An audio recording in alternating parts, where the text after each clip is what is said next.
Quiero comenzar con una pregunta muy sencilla. Todos sabemos que el sol calienta la tierra, lo sentimos todos los días, pero ¿alguna vez se han preguntado cómo ese calor llega hacia nosotros? Si pensamos en los mecanismos de transferencia de calor que ya conocemos, encontramos un problema. La conducción necesita un contacto entre dos cuerpos, la convección necesita un fluido como el aire o el agua.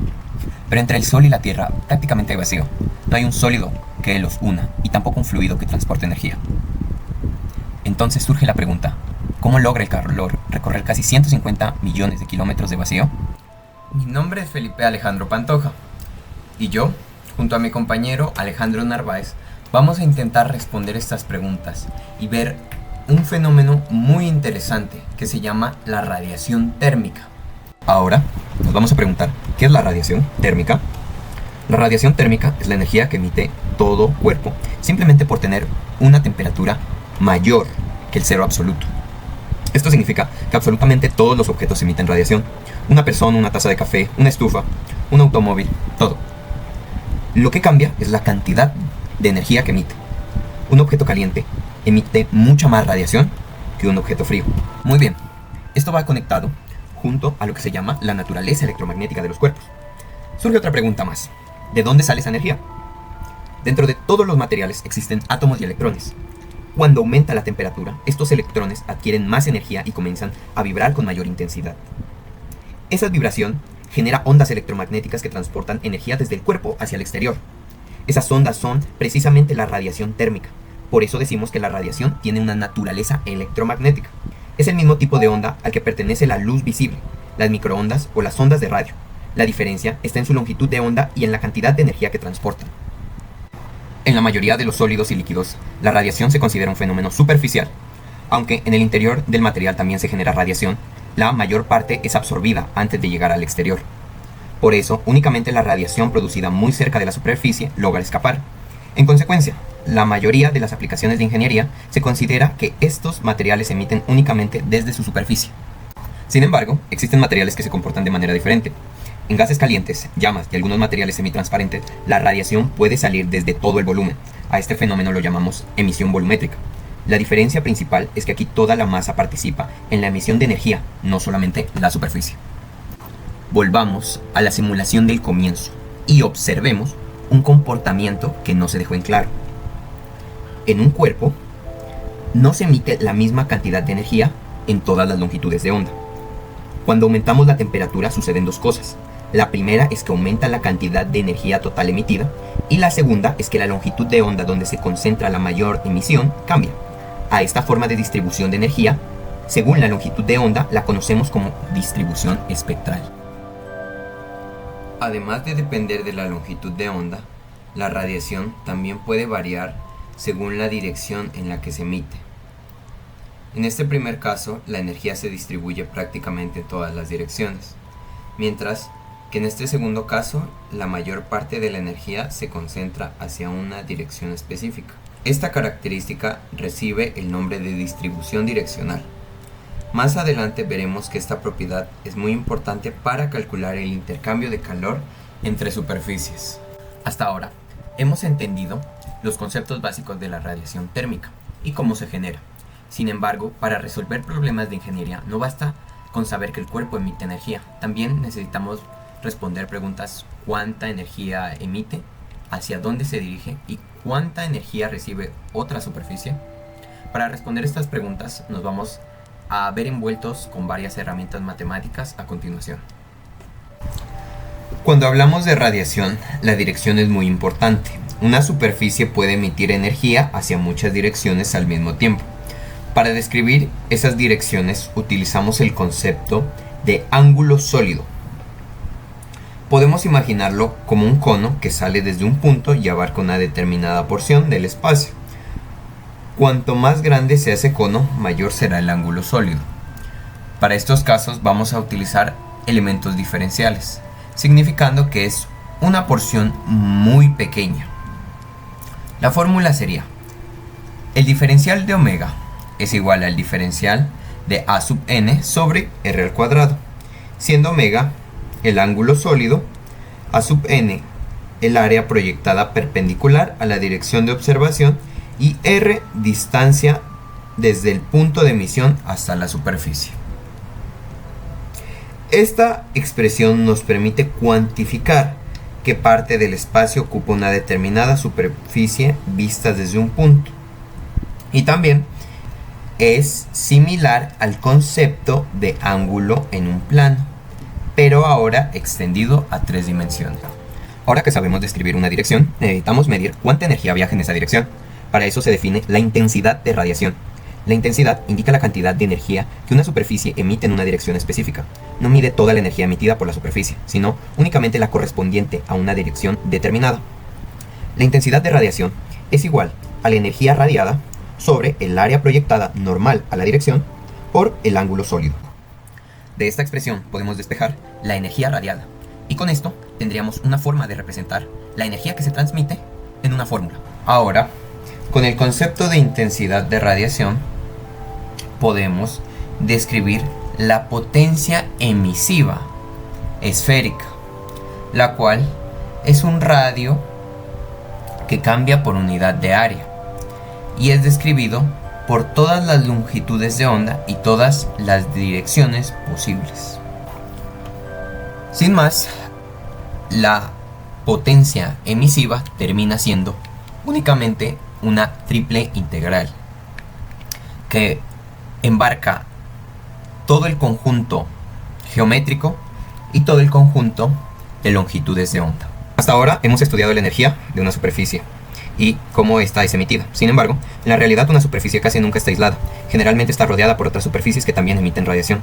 Por eso ahora debemos estudiar la energía que una superficie recibe y la energía que finalmente abandona la superficie.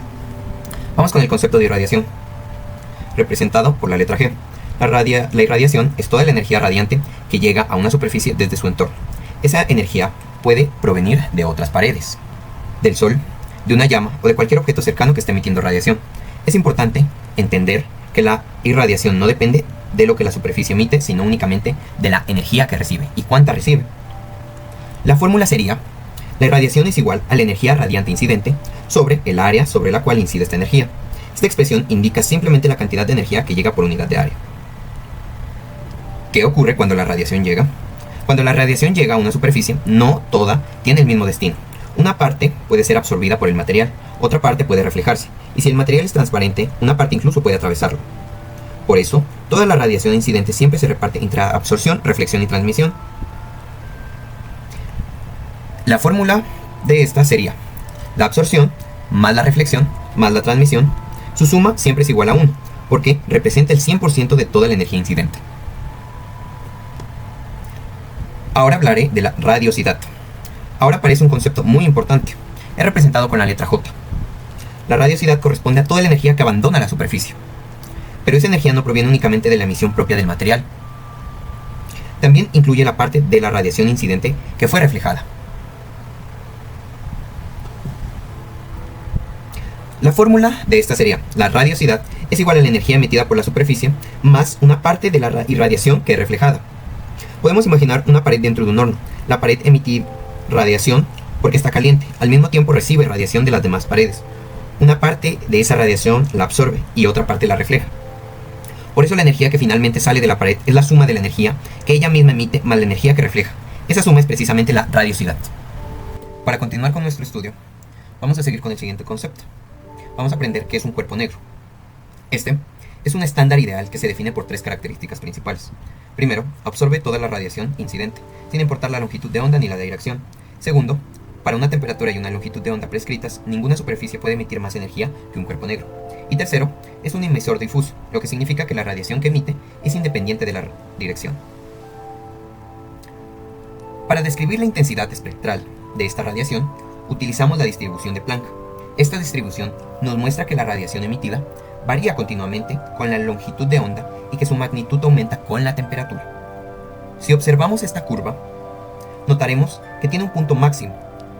Aquí es donde entra la ley de Wien. Esta ley indica que la potencia emisiva espectral máxima se desplaza hacia la longitud de onda más corta a medida que aumenta la temperatura.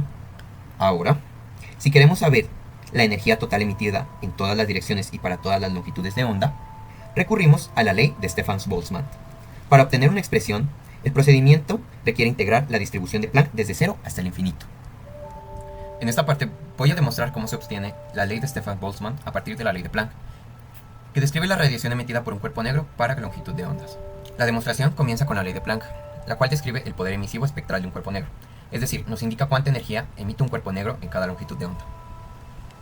El poder emisivo es la energía total de un cuerpo negro por unidad de área y por unidad de tiempo.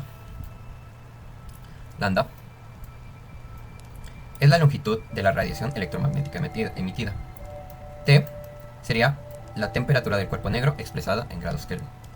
C1 es una constante física que agrupa la velocidad de la luz, la constante de Planck y otros parámetros fundamentales que determinan la intensidad de la radiación emitida. Por último, C2 también es una constante física. Relaciona la temperatura con la distribución especial y espectral de la radiación y aparece dentro de la función exponencial. Listo. ¿Qué vamos a hacer con esta ecuación? Vamos a hacer un pequeño cambio de variable. Se define una nueva variable para reemplazar la longitud de onda y simplificamos la integral. Con este cambio de variable, la ecuación deja de depender directamente de la longitud de onda y pasa a escribirse en términos de una variable dimensional llamada x.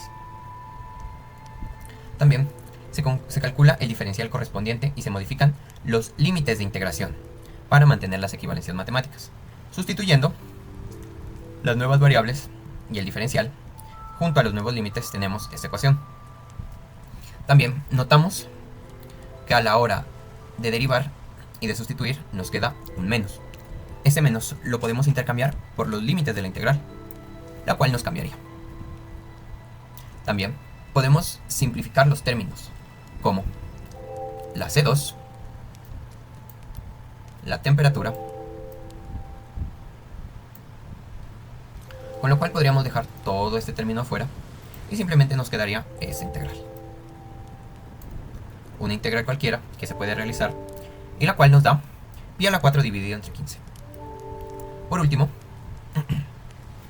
al término de la C1 multiplicado por pi a la 4 dividido entre 15 por C2 a la 4 lo llamamos la constante de Stefan-Boltzmann.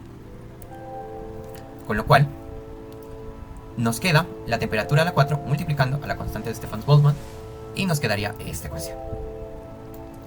Como conclusión, esta demostración muestra que la energía emitida por un cuerpo negro depende únicamente de dos factores, la constante de Stefan-Boltzmann y la temperatura absoluta elevada a la cuarta potencia. Esto significa que un pequeño aumento en la temperatura produce un incremento muy grande en la energía radiada, debido a que la temperatura aparece elevado a la cuarta potencia. Al realizar esta integración, obtendremos la importante expresión que nos dice que el poder emisivo total dependerá únicamente de la temperatura del cuerpo negro. En muchas aplicaciones necesitamos calcular la emisión entre bandas, es decir, la fracción de la emisión total que cae dentro de un intervalo de la longitud de onda, dividida por el área total. Ahora entraremos a definir un término bastante interesante, la cual es la emisión de superficies reales. Ya hemos visto de que un cuerpo negro es el cuerpo el cual puede transmitir la mayor parte de su emisividad, o sea, un cuerpo a su misma temperatura no puede emitir más que un cuerpo negro o este concepto de cuerpo negro. Por ende es muy importante tomar este nuevo término, el cual es la emisividad, ya que los cuerpos en la vida real no funcionan como un cuerpo negro casi nunca, o la verdad no se pueden aproximar tan fácil a eso. Por ende, ahorita voy a traer un ejemplo, el cual es la emisividad en función de solamente la temperatura, ya que esta simplificación es bastante útil para entender el concepto mejor. Hay que tener en cuenta que esta emisividad está en razón tanto de la dirección como también su espectro. Entonces, este caso real es un poco más complicado, pero para casos técnicos vamos a utilizar esta simplificación de aquí. Vemos como la razón de la emisividad de un cuerpo es la emisividad de un cuerpo negro a la temperatura de este mismo cuerpo. Por ende, podemos hacer esta relación, la cual involucra la constante de Stefan-Boltzmann. Por ende, podemos determinar cuánto está emitiendo mi cuerpo negro a esta misma temperatura y así poder decir qué fracción de esta mi cuerpo realmente está emitiendo. Justamente aquí dejaba un paper abajo para que lo puedan visitar, para que traten mejor estos temas de emisividad en dirección y en espectro y aplicados a un problema de ingeniería. Anteriormente vimos cómo estos materiales pueden emitir radiación a sus alrededores. Ahora en este nuevo punto veremos cómo este material reacciona al recibir radiación y cómo puedes componer esta radiación en 3 componentes bastante interesantes. Podemos ver cómo la radiación puede ser reflejada, al igual como un espejo, que toda la radiación, en este caso de la luz, es rebotada y podemos ver el reflejo de nosotros mismos. Como segunda podemos ver la absorción, la cual es una propiedad que nos dice que todo lo que entra por radiación puede ser convertido en energía interna, lo cual puede inclusive calentar el material. Y por último tenemos la transmitancia, la cual es un poquito más interesante, ya que suele ocurrir en materiales semitransparentes o no opacos, que pueden dejar pasar esta radiación y que no interactúen, sino puede seguir su camino. Obviamente estas propiedades, al igual que las propiedades de la emisividad antes dichas, no son constantes. Entonces, para efectos prácticos algunas veces se utilizan promedios de estas mismas. Ahora veremos cómo estas propiedades dependen justamente de la longitud de onda, como lo vimos anteriormente en las diapositivas que les nombraba, que estas 3 propiedades no son constantes. Veremos en este ejemplo solamente cómo cambia la transmitancia, así puede ser aplicado a otros ejemplos para otras propiedades también.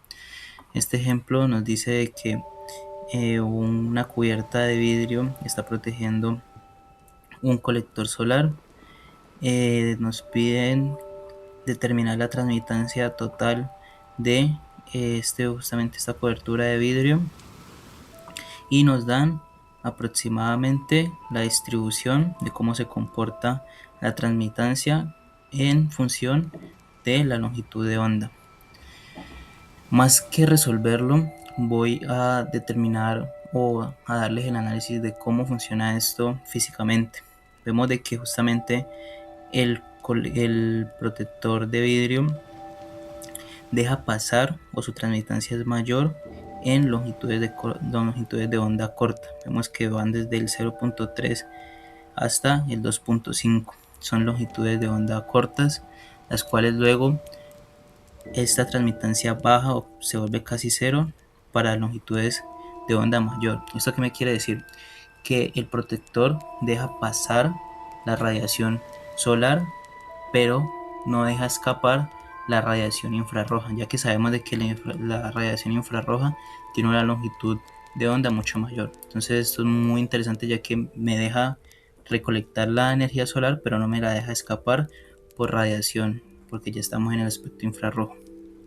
Los invito obviamente a resolver este ejemplo. Les puedo dar unas pistas, las cuales son utilizar una ponderación, ya que como no es una distribución uniforme para todo el protector de vidrio, tenemos que utilizar una ponderación para poder determinar qué puntos me contribuyen más justamente a esta transmitancia, por así decirlo, promedio. Y también el uso de la tabla 12.1, la cual me dice la radiación del sol a esa temperatura, la cual también es importante tener en cuenta. Por último traje esta pequeña figura del libro, la cual es bastante interesante porque nos dice este ejemplo, pero un poquito más para diferentes tipos de material. Vemos como justamente la transmitancia está en función de la longitud de onda casi para todos los materiales. Vemos como inclusive fluctúa así de brusco. Entonces hay que tener en cuenta que pequeños cambios en la longitud de onda van a ser bastante interesantes de tener en cuenta en sus propiedades tanto de absortividad, transmitancia y reflectividad. Por último, me parece interesante y me recordé de un ejemplo también que es bastante cotidiano, y es cuando tenemos un parabrisas de un coche. Vemos de que este parabrisas me deja pasar la luz del sol, ya que pues obviamente necesitamos ver, pero no nos quemamos, ya que los rayos UV, que son de corta longitud de onda, no los deja pasar, pero los que son de un poquito longitud de onda más grande los deja pasar. Entonces también es un ejemplo que me gustaría que lo investigaran, porque también es importante y es bastante interesante. Para cerrar este tema de absortividad, reflectividad y transmitancia, trae unas consideraciones especiales, los cuales me gustaría traerlos para que en futuros problemas que sean resueltos sepamos cómo actuar, ya que por conservación de la energía sabemos de que estos tres propiedades se tienen que dividir su energía en partes que sumen 1, o sea, la fracción de cada propiedad tiene que sumar 1, ya que la energía no puede ni destruirse ni crearse.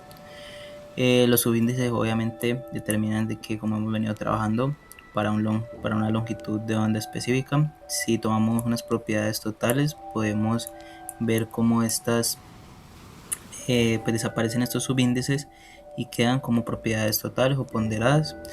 Pero hay algo bastante interesante, que en materiales opacos la transmitancia ya hemos visto de que no ocurre, ya que la radiación no puede atravesar estos objetos sin interactuar con ellos. Por ende solamente nos queda la reflectividad y la absortividad. Por ende, este caso es bastante interesante, ya que justamente traje esta tabla comparativa, la cual me compara el vidrio, el acero y la pintura negra. Vemos de que el vidrio, ya que puede transmitir o tiene la capacidad de transmitancia bastante alta, su absortividad es baja y su reflectividad también es bastante baja. Pero para estos dos casos, los cuales pueden entrar dentro de la categoría de materiales opacos y su transmitancia es totalmente cero, al saber una de las dos propiedades, ya con esta relación podemos determinar la otra propiedad. Todo esto conservando la energía y teniendo en cuenta sus longitudes de onda y teniendo en cuenta sus propiedades ponderadas o totales. Vale, ahora justamente aparece esta ley de Kirchhoff, la cual nos va a relacionar estas propiedades que vimos, que es cuando el cuerpo recibe energía por radiación y cuando la emite, ya que Kirchhoff hizo una gran pregunta: ¿cómo podemos relacionar estas dos propiedades que son tan importantes?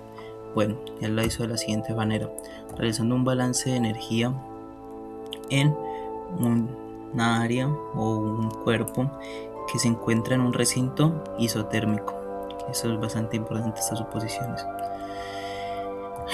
Aplicando la ecuación 1258 antes utilizada y reemplazándola en el balance que hemos hecho, lo cual nos dice que lo que entra por absortividad tiene que ser lo mismo que sale por emisividad, nos queda la siguiente ecuación. Replicando este mismo balance en los demás cuerpos que interactúan en este recinto isotérmico, nos queda de la siguiente manera. Usando la ecuación 12.35, que también ya la hemos usado, la cual nos determina la emisividad térmica en función de una emisividad de cuerpo negro y la emisividad del propio cuerpo a una misma temperatura, nos quedan las siguientes relaciones. Por último, estas relaciones se pueden quitar este índice, por así decirlo, si asumimos un comportamiento de cuerpo gris. Justamente este comportamiento va a ser explicado en diapositivas continuas, pero pues es muy importante que tenga ese concepto para poder relacionar estas propiedades y poder quitar estos subíndices y, por así decirlo, tener una misma propiedad. Esta ley de Kirchhoff nos sirve físicamente para que un cuerpo no acumule energía o pierda energía indeterminadamente. Esto nos asegura de que lo que está entrando está haciendo lo mismo que está saliendo, sin que el cuerpo gane energía de forma infinita, ni tampoco justamente pierda energía de forma infinita. Para continuar con el tema, vamos a ver el ejercicio 12.10 del libro de transferencia de masa y de calor de Encropera. Pero antes de seguir con el ejercicio, es importante entender dos conceptos que aparecen en esta sección. Vamos a hablar sobre la superficie gris y la superficie gris difusa. Primero, una superficie gris es aquella cuyas propiedades radiativas como la absorcividad y la emisividad permanecen constantes para todas las longitudes de onda. Es decir, la superficie absorbe y emite prácticamente igual sin importar el tipo de radiación. Una superficie difusa es aquella cuyas propiedades no dependen de la dirección de la radiación. Esto significa que absorbe y emite energía de la misma manera en cualquier dirección. Muy bien, ahora vamos con el ejercicio 12.10. Este es interesante, porque la superficie sí es difusa, pero no es gris. Este dice que una pequeña esfera metálica sólida tiene un revestimiento opaco y difuso, para el cual la emisividad es igual a 0.8 para una longitud de onda menor o igual a 0.5 micrómetros y es igual a 0.1 para una longitud mayor a 5 micrómetros. La esfera, que inicialmente se encuentra a una temperatura uniforme de 300 Kelvin, se introduce en un gran horno cuyas paredes están a 1200 Kelvin. Determinar la absorcividad y emisividad hemisférica total del revestimiento para la condición inicial y para la condición final del estado estacionario. Muy bien. Las suposiciones son: el revestimiento es opaco y difuso. Dado que la superficie del horno es mucho más grande que la de la esfera, la irradiación se aproxima a la emisión del cuerpo negro. Muy bien. Ahora, el siguiente paso es: comencemos con el cálculo de la absorcividad total. Como la esfera está absorbiendo la radiación proveniente del horno, la temperatura que debemos utilizar es la del horno, es decir, la de 1200 Kelvin. Calculamos el producto entre la longitud de onda, límite y la temperatura del horno y obtenemos un valor de 6000 micrómetros. 6000 micrómetros Kelvin. Con ese valor ingresamos a la tabla de radiación del cuerpo negro y obtenemos la fracción de energía emitida hasta esa longitud de onda, cuyo valor es de 0.738. Finalmente, reemplazamos en la ecuación y obtenemos una absorcividad total de 0.62. En otras palabras, el 62% de la radiación que llega desde el horno es absorbido por la esfera. Ahora con la emisividad total, a diferencia de la absorcividad, la emisividad depende de la temperatura de la propia esfera. Como inicialmente la esfera está a 300 Kelvin, utilizamos esa temperatura. Calculamos nuevamente el producto entre la longitud de onda y la temperatura y obtenemos 1500 micrómetros Kelvin. Encontramos nuevamente en la tabla la fracción de energía emitida, que es de 0.014. Por último, al reemplazar estos valores en la ecuación, obtenemos una emisividad total del 0.11. Esto significa que inicialmente la esfera emite muy poca energía por radiación porque todavía está fría. Finalmente, después de permanecer suficiente tiempo dentro del horno, la esfera alcanza la misma temperatura del horno, es decir, los 1200 grados Kelvin. Y en ese momento la emisividad total pasa a ser igual que la absorcividad total en ambas, con un valor de 0.62. Esto ocurre dado al equilibrio térmico. Como conclusión, en este ejercicio nos muestra que la superficie del problema no es gris, porque sus propiedades cambian con la longitud de onda. Sin embargo, sí es una superficie difusa. Vale, ya después de haber visto cómo estos comportamientos de radiación son aplicados de una forma más rigurosa, como de pronto ecuaciones algebraicas y deducciones hechas por investigadores anteriormente, vamos a ver cómo esta radiación se comporta ahorita en el ambiente. Vemos que cualquier objeto que nos rodee, por estar por encima del cero absoluto, va a emitir radiación, o sea, de larga longitud o de corta longitud. Por ende, hay que tener muy en cuenta de que la radiación que podemos llegar a ver depende mucho de la temperatura que estemos. Esto ya lo hemos nombrado mucho anteriormente y por eso justamente traje este ejemplo para que sea un poquito más claro. Si nosotros comenzamos a calentar un metal recurrentemente, vemos de que este metal, al alcanzar temperaturas un poco altas, comienza a colocarse rojo. Si este material inclusive pudiera aguantar más temperatura, pudiera colocarse amarillo, inclusive azul. ¿Por qué pasa esto?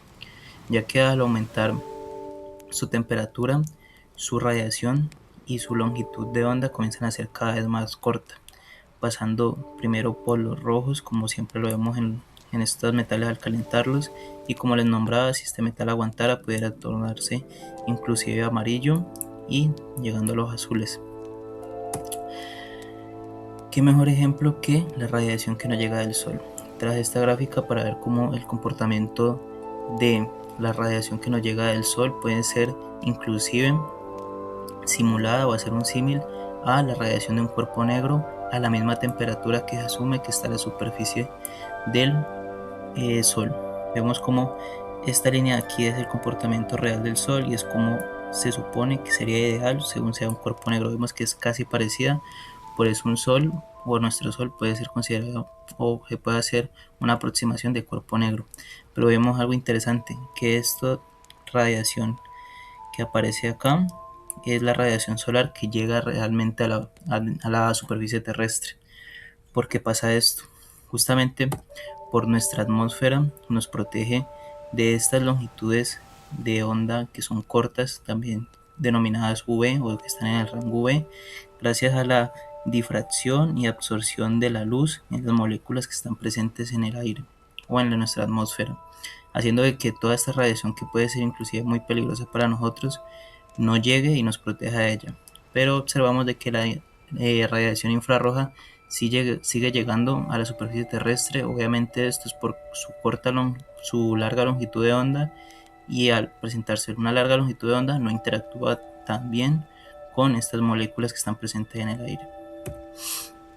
Me gusta traer un ejemplo práctico para que sea más visible, y es cómo vemos el cielo y cómo justamente este fenómeno que vimos antes, que ocurre gracias a la atmósfera, es presente. Vemos que cuando está el sol en su cenit, todas las longitudes de onda llegan, ya que tiene un corto recorrido y no interactúa tanto con las partículas que están en la atmósfera. Pero a medida que el sol está poniéndose en su atardecer, este recorrido es cada vez mayor, por ende las partículas de aire están presentes en todo este recorrido y ayudan a difractar la luz o inclusive absorberla. Por ende, estas longitudes de onda que son más cortas, como los azules, se van perdiendo y va quedando un tono más rojizo. Por ende, en la tarde, que están todas las longitudes de onda presentes, vemos un sol azul, y cuando estamos en un atardecer vemos un cielo un poquito más rojo. De una forma más rigurosa lo vemos en este esquema de acá. Vemos como en un caso ideal las longitudes, o bueno, la magnitud de la luz o de la radiación depende en su dirección que llegue y cómo esta puede rebotar y puede llegar disminuida en una dirección. Pero para temas ingenieriles vemos que podemos asumir de que la luz llega por igual en todas sus direcciones. Esta información que justamente saqué de estos diagramas lo saqué de este video, que me fue de gran ayuda para entenderlo, que es justamente un ingeniero mecánico que hace divulgación. Los invito a verlos, ya que él hace experimentos bastante prácticos y estos casos un poco más visibles, que son para audiencia que de pronto no le queda tan claro estos términos más científicos. Haciendo uso de esos principios físicos que hemos visto anteriormente, tanto como la luz se divide en sus componentes de absortividad, transmitancia y reflectividad, y también cómo justamente esta luz o radiación llega hasta la superficie de la Tierra, cómo podemos utilizar estos principios para usar un mejor confort en nuestro hogar. Vemos como la pintura en la fachada de las casas puede inferir en temperatura que puede haber adentro de las casas, ya que entre más blanco sea, mejor va a ser su reflectividad, ya que si estamos considerando materiales opacos que la luz no puede pasar por estos, vemos de que ya quedan dos componentes, las cuales la absortividad y la reflectividad. Por ende tratamos de aumentar mucho la reflectividad para que la fracción que quede de absortividad sea lo más mínima posible y podamos reflejar todo el calor que podamos.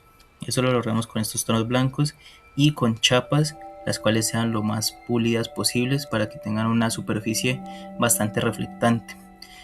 Traje también un ejemplo de cómo sería, por así decirlo, un recubrimiento ideal. Vemos que en la parte de arriba está un acero galvanizado o aluzinc prepintado, que busca reflectar todo lo que pueda y absorber lo menos posible, ya que esto, al ser un metal, sabemos de que su conductividad es bastante fuerte. En capítulos anteriores de Incropera hemos visto cómo el fenómeno de la conducción es bastante importante, ya que transfiere el calor de una forma bastante rápida.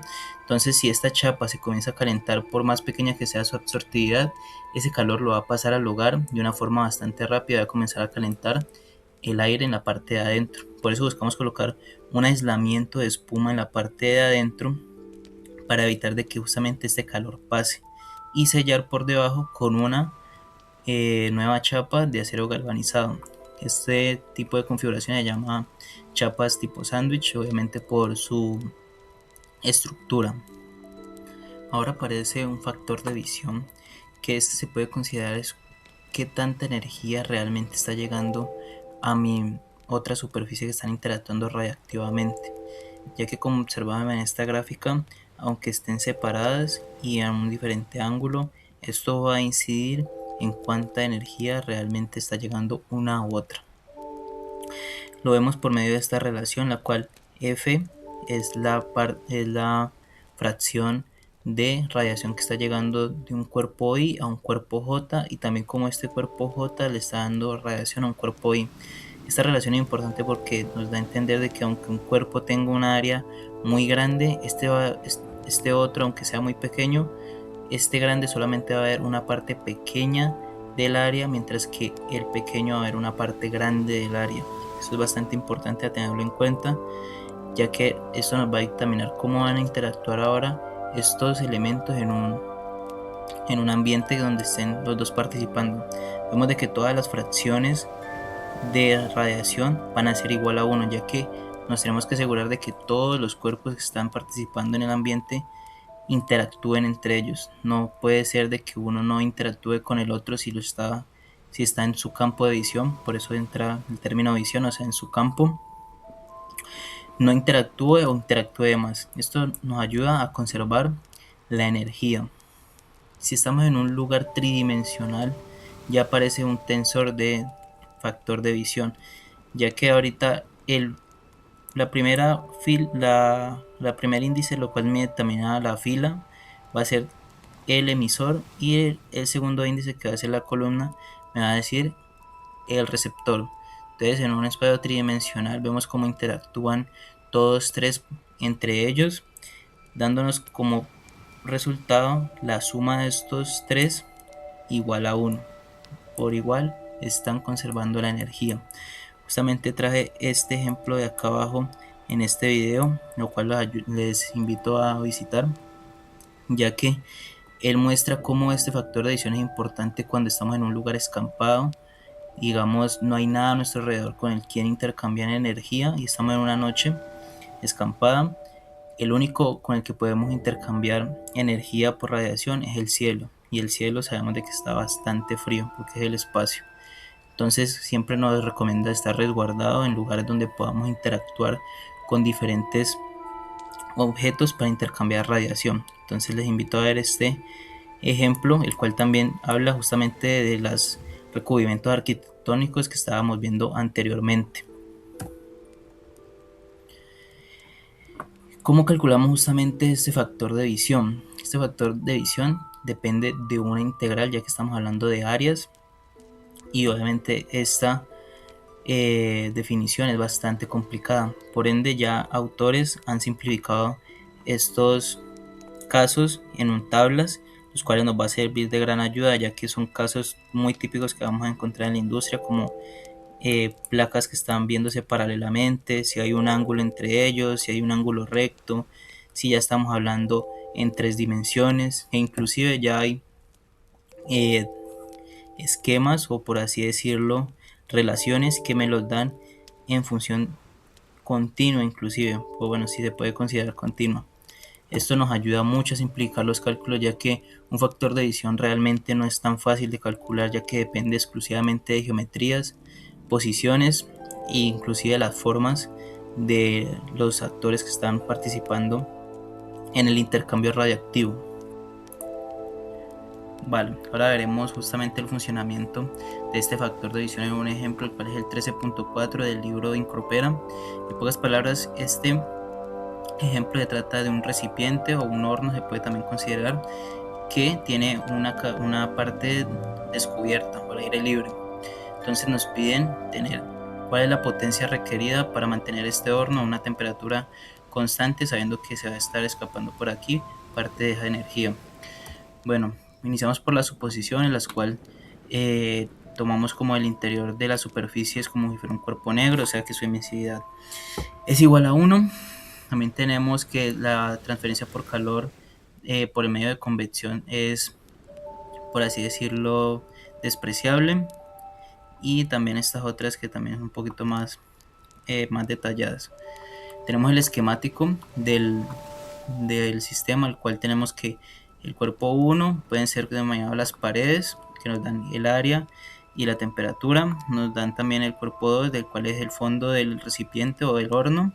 También nos dan el área y la temperatura. Y por último también el cuerpo 3, que sería la tapa, o por así decirlo, lo que está expuesto a la temperatura del surrounding, de los alrededores. Vemos cómo vamos desarrollando primero que todo el factor de visión, podemos hallarlo primero determinando lo que le transfiere o el factor de edición de 2 a 3, o sea, del fondo del horno a la tapa, o por así decirlo, el alrededor. Esto como lo hacemos por medio de la figura 13.5, que yéndonos a esta figura, la cual es la de aquí a la izquierda, podemos ver que estas relaciones ya están tabuladas, por ende es muy fácil de encontrar este 2.3, solamente relacionar el radio con la longitud y encontramos fácilmente quién es de 2 a 3 el factor de edición.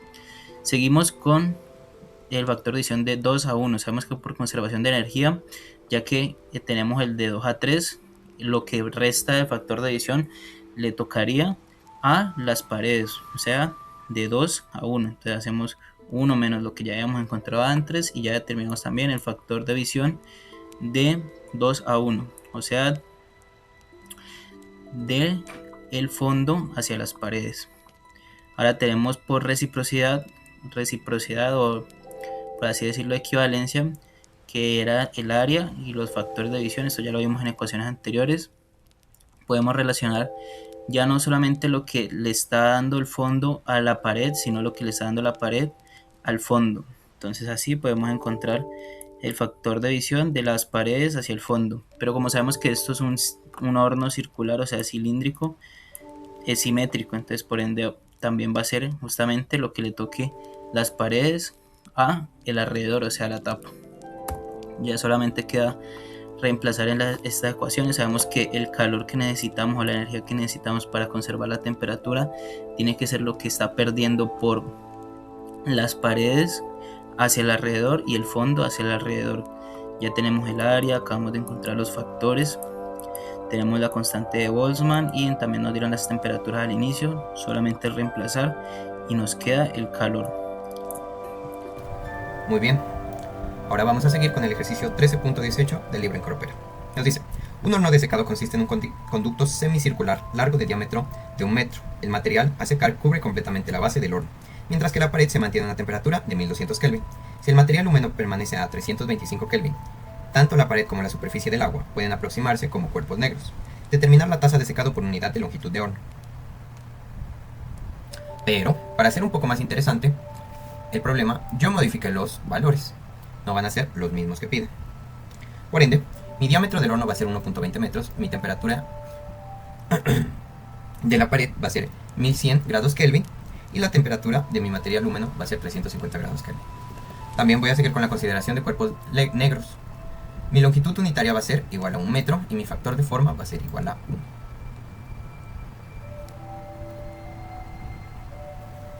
Muy bien. Como ambas superficies son cuerpos negros, podemos utilizar directamente la ecuación de Stefan Boltzmann. En esta ecuación, la transferencia neta de calor corresponde a la cantidad de calor que pasa de la pared al material. También involucra el área de intercambio, que es el área del material que recibe la radiación, el factor de forma y la constante de Stefan Boltzmann, que sería esta. Por último, involucra también la temperatura de la pared del horno y la temperatura del material húmedo. En este problema, cabe aclarar que no fue necesario ninguna tabla. Y si las superficies hubieran sido grises o difusas, habría sido necesario utilizar factores de forma o propiedades radiactivas adicionales que provienen de las tablas. Listo, ahora vamos a ir encontrando el área. Mi área dije que era igual a 1.2 por 1, que sería el diámetro por la longitud. Esto me da igual a 1.20 metros al cuadrado. Después, el factor de forma, debido a la geometría del horno radial emitida por la base, llega a la superficie semicircular. Por esta razón, mi factor de forma aquí es igual a 1. Por último, sustituyendo estos valores en la tabla, el resultado nos da 9.86 por 10 a la 4 watts sobre metro. Este resultado representa la energía que recibe el material por radiación en cada metro de longitud del horno. Ahora vamos con la tasa de secado. Como esa energía se utiliza para evaporar el agua, calculamos la tasa de secado mediante esta ecuación. Siendo la tasa de secado igual a la transferencia de calor obtenida sobre el calor latente vaporizado del agua, el cual es este. y es igual a 2.4 por 10 a la 6 julios sobre kilogramo. Sustituyendo, encontramos que la tasa de evaporación es igual a 4 por 11 por 10 a la menos 2 kilogramos sobre segundo por metro. Como conclusión, al modificar el diámetro del horno, aumentando el área de intercambio de calor, mientras que las temperaturas modifican la cantidad de energía transferida por radiación, y aplicando la ley de Stefan Boltzmann, se obtuvo una transferencia de calor de 98.6 kilovatios por metro. Vale, ahora voy a presentar mi problema, el cual es el 13 y 9 del libro de Incropera.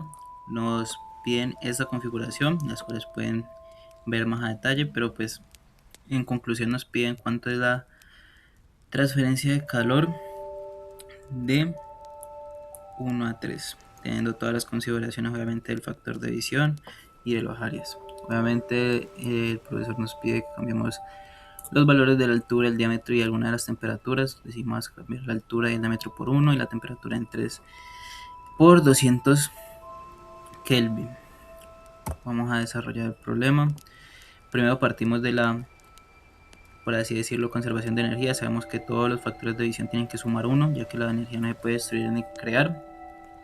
Observamos de que el 1 a 1 es 0 y el 1 a 4 también es 0. Esto es muy importante que lo sepamos, ya que nos simplificará más fácil el problema. Esto lo pueden ver justamente en el esquema si lo ponen bastante cuidado. Ahorita de la ecuación 13.8 podemos determinar el factor de división de 1 a 2. Ya teniendo esto simplificado podemos despejar para 1.3, 1 a 3 y obtenemos un factor de 0.8. Por acá abajo, aunque lo tape, pues tenemos el calor. Tenemos que el calor es igual al área, que ya la tenemos, al factor de división, que lo acabamos de encontrar, la constante de Boltzmann, que ya es conocida, es constante. Tenemos la temperatura 1 que no había cambiado y la temperatura en 3 que la modificamos a 300. Reemplazando en estos cálculos nos da que el calor transferido es de 1132. Si desean pueden confirmarlo, la verdad no hay mucha confusión en esto. Conclusiones de todo este tema. La radiación, en pocos términos, es un fenómeno que a simple vista no se puede lograr ver, ya que son ondas que solamente nos llegan en una luz visible que puede ser considerada la luz, pero hay otras ondas como la luz ultravioleta, los infrarrojos, que son muy importantes y que son de bastante cuidado a tener en cuenta en aplicaciones de ingeniería, ya que cuando estamos trabajando en altas temperaturas, esta transferencia de calor comienza a ser un tema considerable. También es un fenómeno físico bastante interesante, ya que hemos hecho avances bastante interesantes con esta tecnología, como hacer rayos X, procesamiento de imágenes, también comunicarnos por radio. Todo lo que sea electromagnetismo nos ha favorecido a un desarrollo humano bastante grande. Igualmente seguimos invitando a que la gente siga investigando este tema de radiación, ya que es un poco complejo y no es de los más fáciles, por así decirlo, junto también a la convección. Muchísimas gracias por ver la presentación. Un saludo.